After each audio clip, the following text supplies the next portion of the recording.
Hello, how are you? Welcome back again with our channel. Hope you are always healthy. Well, before starting the story, it would be nice to subscribe, like, comment and share our videos. For those of us who have already said thank you, let's get started. The more you use your muscles, the stronger they get. Similarly, lack of use can cause them to shrink. The human body is extremely adaptive, and when it senses that a body part is not being used, it'll make changes to conserve energy. Some ways to help combat muscle atrophy include repetitively practicing leg exercises to stimulate neuroadaptive changes in the spinal cord. It is important to note that these exercises do not have to involve any extra weight, as the focus should be on the communication between your nerves and muscles, rather than the amount of resistance you're able to use.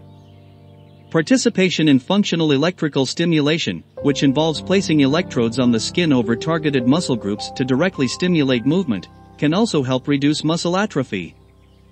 This is something that your therapist could further instruct you in to optimally increase motor control and strength.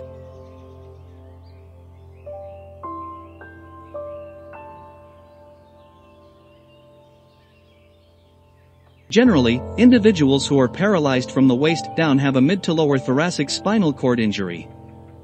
Sensation and motor control around the waist are typically innervated by the T7-T9 segments of the spinal cord. Because signals from the brain cannot easily get past the level of the SCI, individuals often experience paralysis of functions innervated below their level of injury.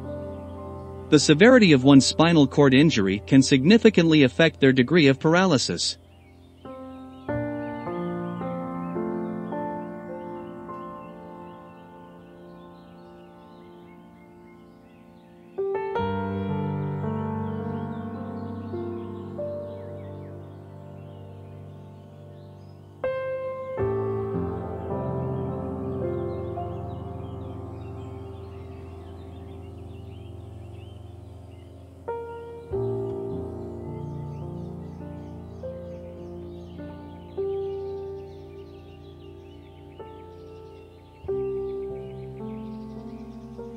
In contrast, an incomplete SCI describes partial damage that results in some neural pathways being spared. Less severe SCIs have more spared neural pathways, which is why some individuals can continue to move and feel areas innervated below their level of injury. Now that you understand how spinal cord injury can cause paralysis from the waist down, let's discuss potential complications. Individuals who are paralyzed from the waist down may struggle with loss of muscle mass, also known as muscle atrophy. Following an SCI, individuals may not be able to bear as much, if any, weight on their legs.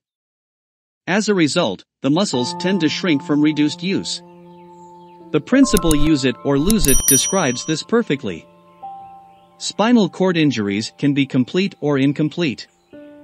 A complete SCI describes a lesion that transects the entire spinal cord, leaving no spared neural pathways. As a result, complete spinal cord injury patients will have no sensation or motor control below their level of injury, as there is no way for nerve messages to be transmitted past the injury level.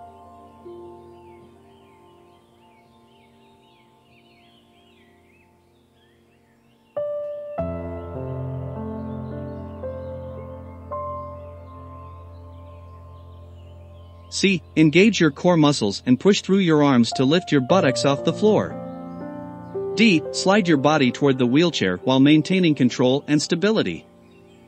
E. Position yourself at the edge of the wheelchair seat and lower yourself down, ensuring proper alignment and stability.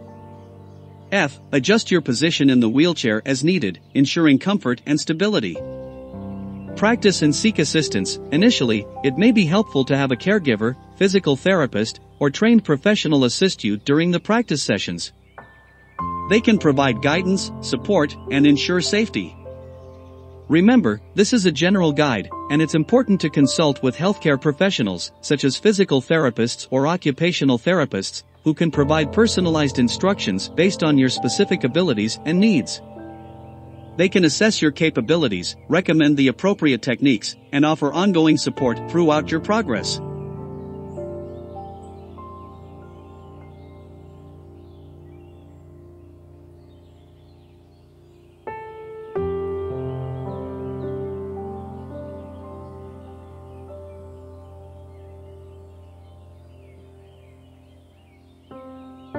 Choose the method that suits your abilities and consult with a healthcare professional if needed. Strengthening exercises. Engage in regular strength and flexibility exercises to enhance upper body strength and core stability, which are crucial for successful transfers. A physical therapist can recommend exercises tailored to your needs. Transfer technique.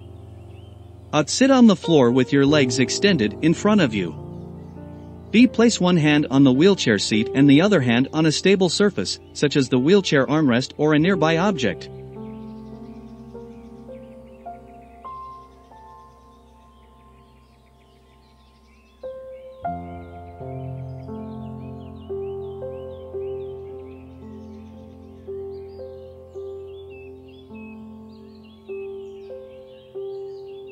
Here is a step-by-step guide for practicing the floor-to-wheelchair transfer.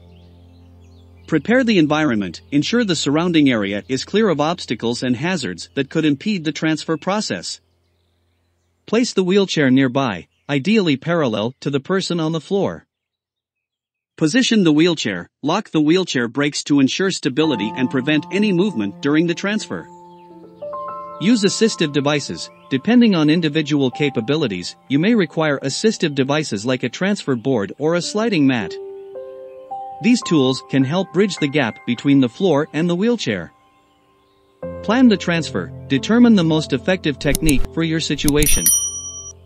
Common techniques include the two-step transfer, the pivot transfer, or the sliding board transfer.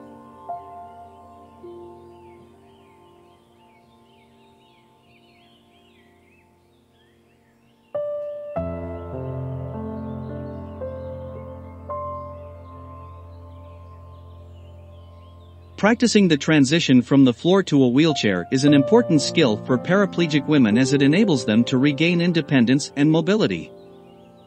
While I can provide a general description of the process, it's essential to note that individual abilities and circumstances may vary.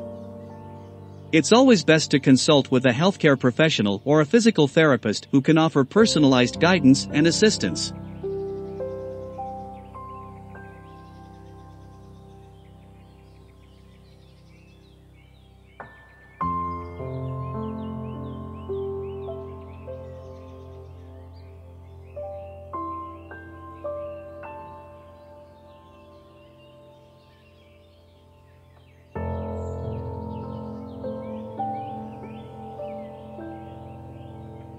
Thank you for watching. Don't forget to subscribe to get our latest video info and see you next time. Keep up the enthusiasm.